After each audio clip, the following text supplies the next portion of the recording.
these surahs, they keep bringing up two subjects. What two subjects? Quran and Judgment Day. Now you'll understand why. Because the coming of the Quran is the biggest indication that the only thing left now to come from God is Judgment Day. The one major thing that had to come from Allah is the Quran. The next major thing that has to come from Allah now is Judgment Day. That's it. That's it. The last time the legion of angels came to deliver the Quran, the next time the legion of angels come, it's going to be to deliver Judgment Day. Right? وَنُزِّلَ الْمَلَائِكَةُ تَنزِيلًا. Now we get to the second ayah. لَيْسَ لِوَقْعَتِهَا كَاذِبًا. It has a few meanings. Let me first translate this ayah for you, okay? There's multiple translations possible. In fact, I think I wrote some of them here. There will be no person left able to speak an untruth about it. When it happens, when the incident, the ultimate incident actually happens, there will be no person left able to speak an untruth about it. Another interpretation could be, there will be no slowing down or obstructing it. Kadhiba, another meaning of kadhiba is to slow down or to obstruct. Like, oh, this major event is happening, let's do something that slows down the progress. Like an army is advancing, let's put some obstacles in their path. You won't be able to put any obstacles in the path of the coming of Judgment Day. So let's read some of the notes from these remarkable scholars. Al-lamu fi liwaqtiha lamu tawqit. So this lam, liwaqatiha, for those of you that are a little bit Arabic students, the lam here refers to time, at the time of. So this is used, for example, aqimis salata lidulukish shams, or lamma ja'a Musa limiqatina, at the time of our meeting. So the lam is being used for at the time of. This is an important side note for those of you that are interested in like, oh no, I want to really understand the Quran. I want to get a word for word dictionary of the Quran. Laysa has a meaning, li has a meaning, waqa'ati has a meaning. Wrong. Absolutely wrong. Lam can have like 50 meanings. And if you learn one meaning and you think that's what it means every time you see a lam, you've got yourself a problem. But why is that? Why does it have so many meanings? It's so confusing. Oh yeah? Oh yeah? You don't have that problem in English? You don't have the problem of the same word having multiple meanings in English? You don't say something like screen, or let's say a journal. When an accountant says, I finished the journal, he's not talking about his personal emotions. When a little girl says, I'm writing in my journal, she's not talking about tax season. You know, when an author, when a magazine or a publisher says, we're going to publish a journal, they're not talking about accounting. The same word journal, right? The academic is publishing in a journal. The magazine is a journal. The 14-year-old's diary is a journal. The accountant has a journal. There's like so many journals, you know? And the sailor has the journal's log. All of them are journals. The word site. The contractor who's ruining your house says, I'm working on the site. And you're a developer and you're working on a site. Aren't you? They're two different, same word, different meanings. Deal with it. That's language. That's not Arabic. It's so confusing. Language is like that. Language is a living thing. Words can be used in many different ways. So one of the things I'm warning you about, because Muslims are like, I want to get the easy solution because we're in the age of lose 10 pounds in 10 days. And now we have learn Arabic in 20 days and learn 85% of all of the Quran, just as PDF. And you will, no, you won't. No, you won't, bro. Don't do that to yourself. Like it'll be a good start. And then people have these like, brother, if I learn Arabic, right, will I know everything about the Quran? No, I don't know everything about the Quran. Like, huh? You don't know? Yeah, I don't. Why do we think that we need to, like, it's like this product that we have to conquer? The Quran is an endless ocean of wisdom. Let's humble ourselves when we enter it, right? So let's pay attention to the words and stick to a slow but patient journey with this book. Anyway, السقطة القوية وشاعت في وقوع الأمر العظيم. Actually, Al-AQSA says that وقع also means when something falls from a very high place down. وقع, to fall hard, like the rain falls hard, right? So he says it's going to fall hard, and that's why it was used for some serious matters. وقع was not just used for any incident. Like if you were talking to your friend and then your other friend says, what did they say? What did they say? What was the waqia? That's not a waqia. But if there was a bomb that was dropped in a war zone, or if some major event happened, or an earthquake happened, or a tsunami happened, that's a waqia.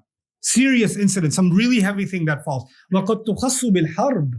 It's also actually in Arabic literature, he argues, it was used particularly for wars, major wars.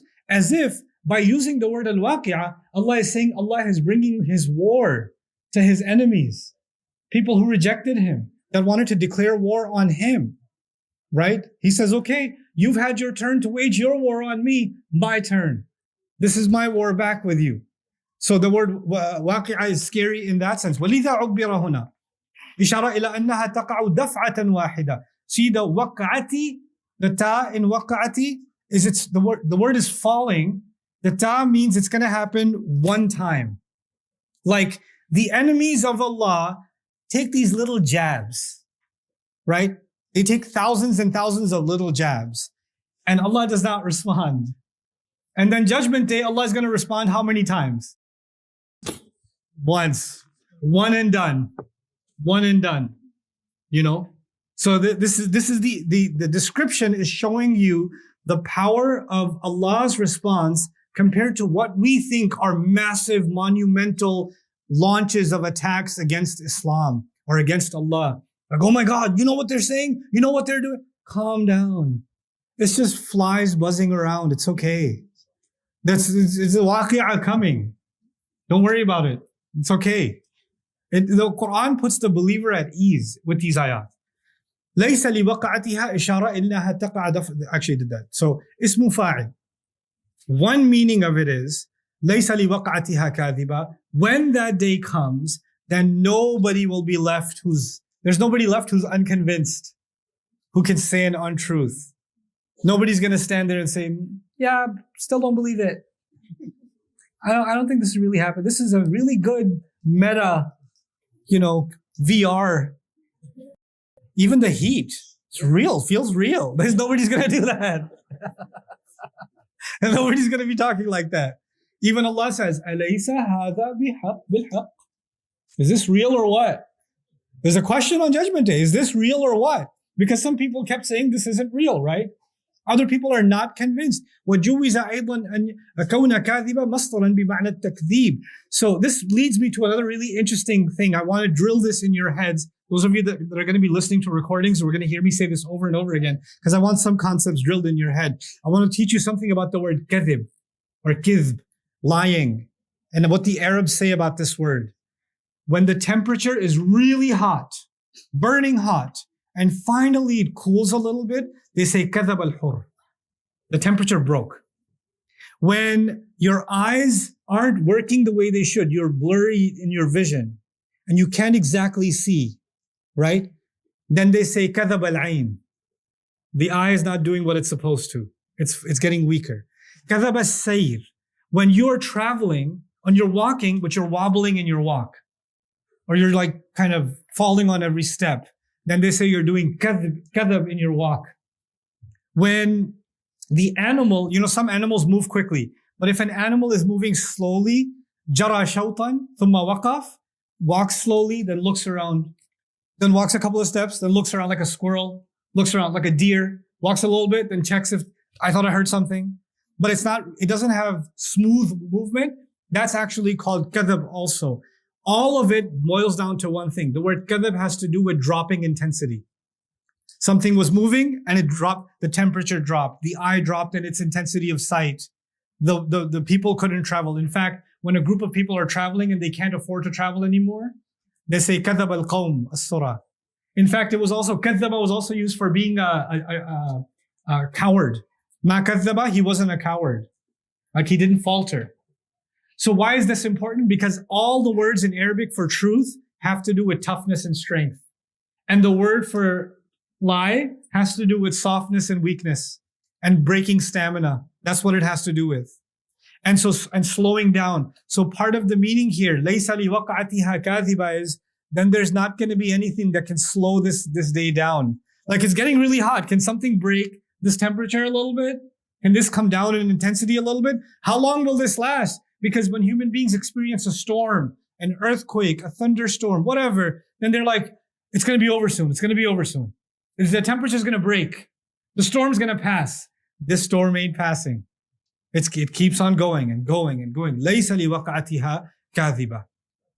So now this on a side note, something you should know about kadhib also. I've put this in the notes here. There's two kinds of kadhib, and one of them is lying. So don't just translate kadhib or kadhaba as lying. So one is you know something to be true, and then you lie on purpose. So that's definitely kadhib. But then the other is when you say something wrong, but you actually believe it. So to be wrong is also to be a kadhib. So if I say, if a fellow student of yours, a colleague of yours in university says, I don't believe in God, they're actually a kadhib. Not because they're lying, because you say you're lying, you do believe. No, because they believe something that's false. They believe something that's a lie. That also makes them a kadhib. So when Allah will describe people that do takdeeb on Judgment Day, there's going to be two kinds of people. There's going to be people that knew it's the truth and still called it a lie. And there are other people who believe the lies instead of believing the truth. They're both going to be mukaththibin. And they're both going to be kathibin. Okay? So on that day, there's not going to be any room left for any of these arguments, as if Allah is saying, don't worry about the arguments they're making right now. All these arguments are going to disappear on Judgment Day. Yeah, how can you believe in resurrection? When you're resurrected, you're like, oh, this is how. الهاء للمبالغة كما تقول في الواقعة. The ha in waqa'a is actually for the greatness of the event. And notice the repetition of words. Waqa'at, waqi'a, waqa'atiha. You hear the word over and over again? You don't have to say it over and over again. إذا وقعت الكائنة you could say also, right? الحادثة you can say also. Because al-dahiya, any word can be used, but he repeats the same word over and over again because literally, like waqa'a means to strike and strike and strike like patterns of the rain. The word itself is striking down in the surah. It's corresponding to its own meaning in the way that Allah Azza wa Jal has described it in the surah. وَأَن تَكُونَ لِلتَّعْلِيلِ أي لا تكذب نفس في ذلك اليوم لشدة وقعتها. Because of how serious that event is going to be. Even when they wake up, like when people wake up on Judgment Day, if you wake up all of a sudden you don't know where you are. It's not like everybody knows, oh my God, this is Judgment Day. This is exactly what that Muslim guy was talking about on campus. They don't know that immediately. They're like, oh, what's going on, bro? Oh my God, what happened to the sky? Like, they don't know, right? But you know what Allah is saying here? Because of the li waqa'atiha, He's actually saying, because of what is going to be happening all around, nobody will have any doubt that it is in fact Judgment Day, even if they never thought about Judgment Day a day of their life.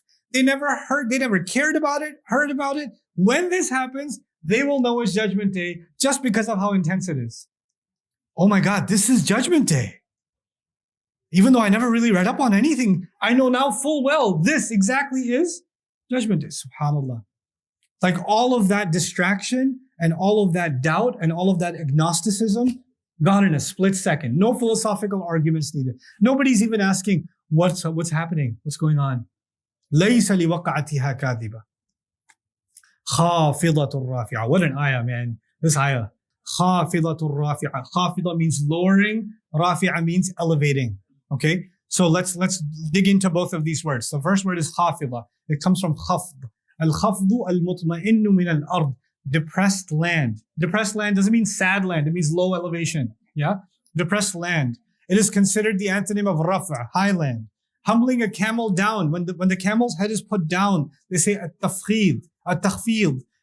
This is also used for when you're humble to someone. خَفَضَ لَهُ جَنَاحَهُ. Like the ayah, وَخْفِضْ لَهُمَا جَنَاحَ الذُّلِّ مِنَ الرَّحْمَةِ. The expression used for parents.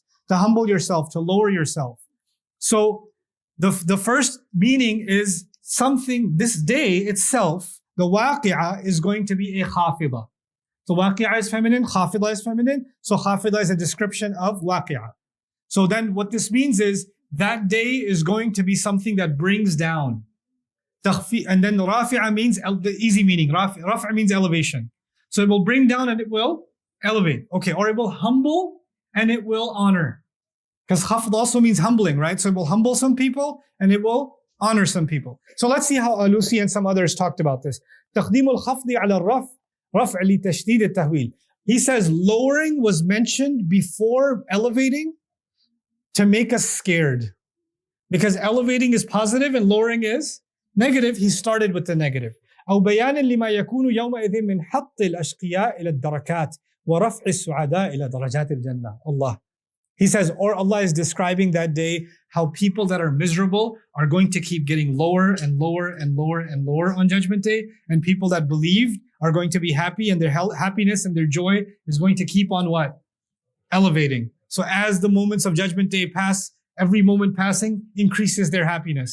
خافضة رافعة صفتان للنفس الكاذبة. This is a secondary opinion that Razi mentioned. You see that cute little star there in my presentation? That's when somebody says something special. I put a little sticker there. But this is kind of a unique opinion that he has. I thought it was pretty cool.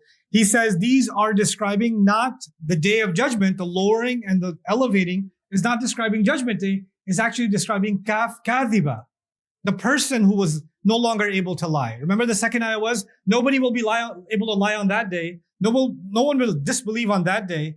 And he's saying the disbeliever is being described. The liar is being described as the one who lowers and the one who elevates. Now, what does that mean? That actually means that when someone's lying, they try to use the low and high pitch of their voice to try to sound more convincing, right? They try to dramatize their speech to try to make it more convincing. It's as if Allah is saying on Judgment Day, nobody will be left that will be making eloquent speeches of highs and lows to be able to make a case about Judgment Day or against Judgment Day. All of this draminess will be gone.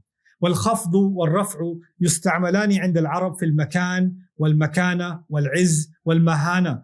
And lowering and elevating among the Arabs was used for station, for position, for dignity, for humiliation. So lowering is humiliation. Raising is honoring. So that day itself is a day that will bring about humiliation, and that day will bring about honoring. وَالْخَافِض وَالرَّافِعَ عَلَى الْحَقِيقَةِ إِنَّمَا هُوَ اللَّهِ. But actually the one who lowers and the one who elevates is Allah himself. This is a concept called majaz aqli. These are weird, like complicated concepts in balagha books, but I'm going to make it super easy for you. If I say, for example, the masjid held an event. The masjid held an event. Technically, it wasn't the masjid. It was the youth of the masjid. It was the committee of the masjid. It was the volunteers of the masjid. The masjid itself is a building. It didn't hold anything. It just chilled out on stationary, did nothing. But I gave credit to the masjid, but actual credit goes to who? All the people that were involved, right? But for short, what did I say? The masjid held, and everybody understands. Nobody believed that the door got up and did something. You guys know what that means, right? This is called majaz aqli. So another example of that is if I say the government built a new highway. The government built, or they say in some countries, the king built a new highway. I'm pretty sure the king did not build the new highway. Okay? There were people that were sweating in the day and barely getting by that were building that highway. But in the end, what do we say? The king built the highway. Why? Because the king paid for them. The king commanded them. The king commissioned them. The king authorized them. In the end, it wouldn't have happened without the king. But then behind the king was an entire system that built the highway, right? So he's saying Judgment Day is going to lower and Judgment Day is going to elevate. But actually, it's not Judgment Day that's lowering and elevating. Who's doing the lowering and elevating? It's Allah. Do you understand the majaz aqli now? Right? So these are, it's really cool that we have these terms that they do sound complicated and they sound impressive. You could just say, by the way, this is majaz aqli. You're like, oh man, you're really Islamic. So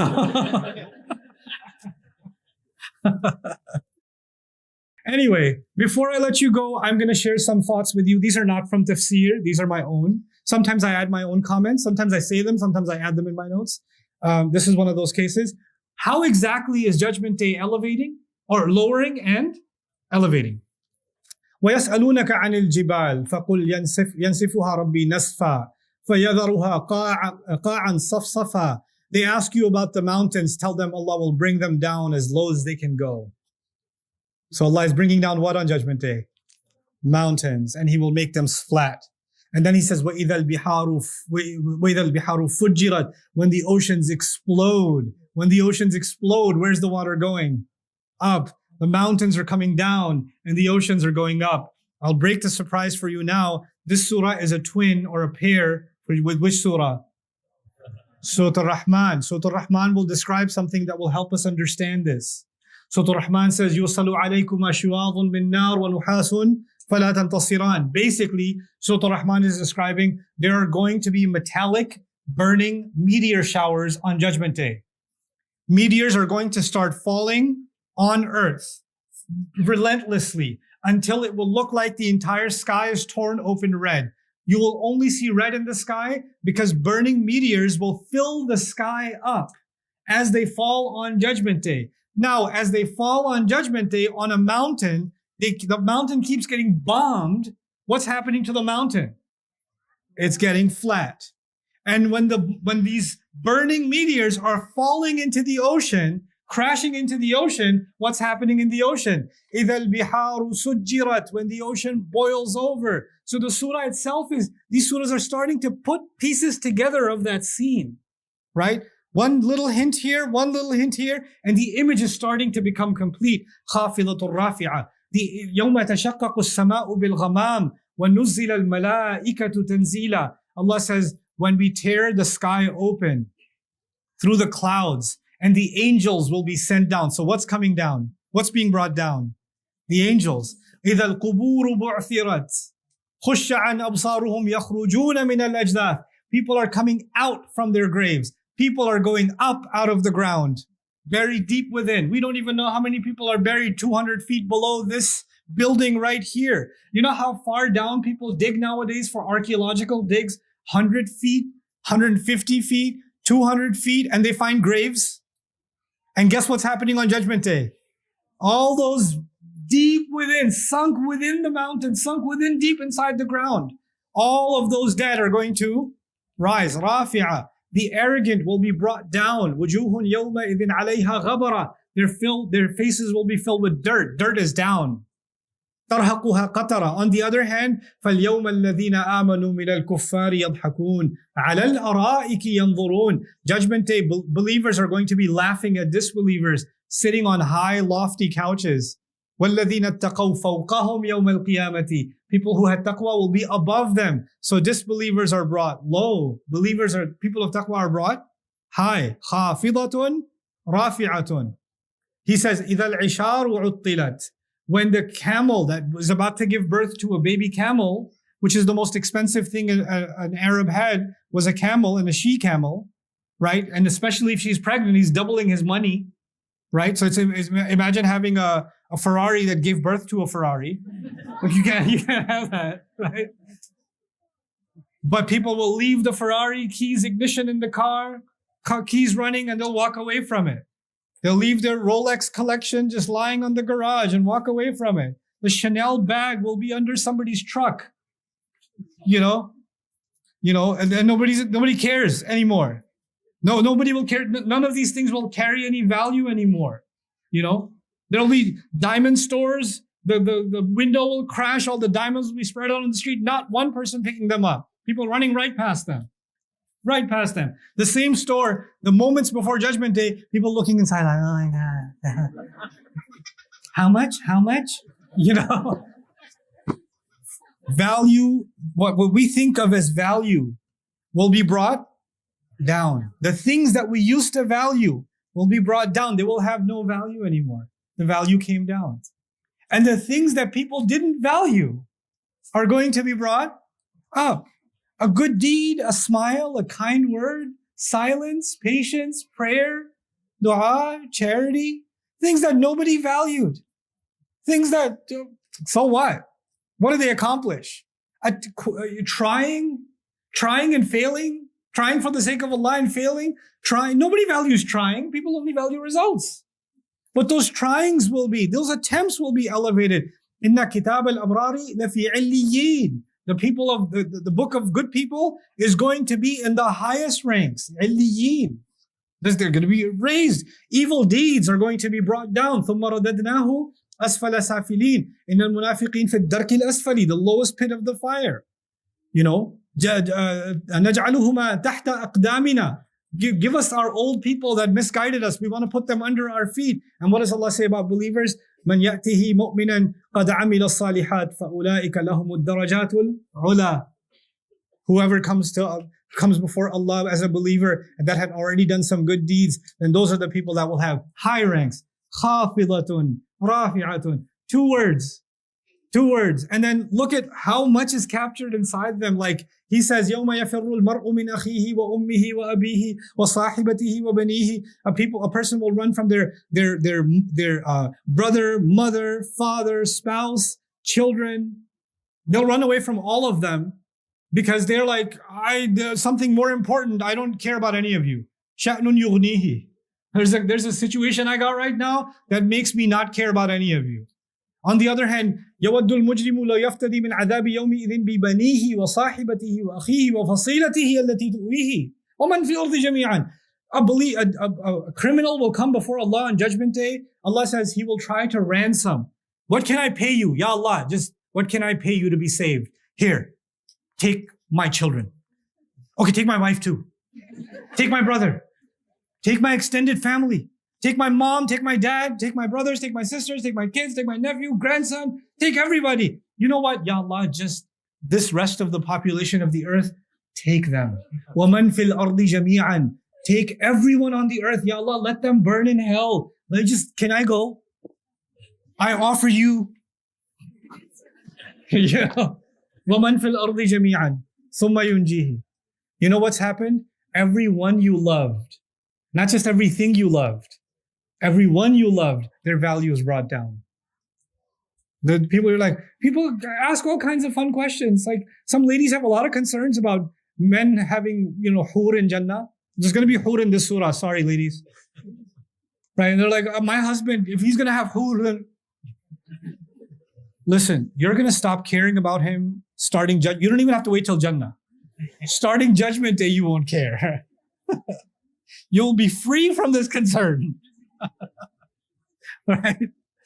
And Allah will take care of everyone's emotions.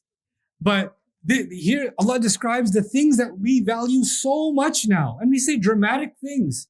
We've learned this, at least South Asians have learned this from lots of Bollywood and Pakistani dramas and all that stuff. I can't live without you. Right? Like I can't breathe. And then the guy leaves. You're still breathing. Your lungs still expand and collapse. Oxygen still freely available. I don't know. And then on the flip side, ill feelings. Like there were some bad feelings we had that were elevated.